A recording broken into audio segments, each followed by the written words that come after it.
Hi dears, നല്ല അടിപൊളി beef stew വെച്ചാലോ. അപ്പോൾ അതിനായിട്ട് ബീഫൊക്കെ അതേ അരിഞ്ഞ് കഴുകി അതിലേക്ക് ആവശ്യത്തിനുള്ള ഉപ്പും കുരുമുളക് പൊടിയും അല്പം വെള്ളം കൂടെ ചേർത്ത് നന്നായിട്ട് മിക്സ് ചെയ്തിട്ട് വേവിക്കാനായിട്ട് വെക്കണേ.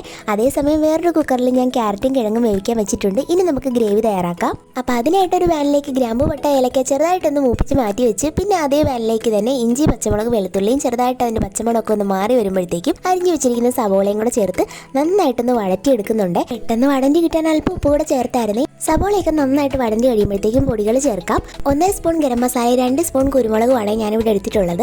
ആവശ്യമുണ്ടെന്നുണ്ടെങ്കിൽ ഇനിയും ചേർത്ത് കൊടുക്കാം. പൊടികളുടെ പച്ചമുളകൊക്കെ ഒന്ന് മാറുമ്പോഴത്തേക്കും വേവിച്ച് വെച്ചിരിക്കുന്ന ബീഫും കിഴങ്ങും ക്യാരറ്റും ഒക്കെ അതിലേക്ക് ചേർത്ത് കൊടുക്കണേ.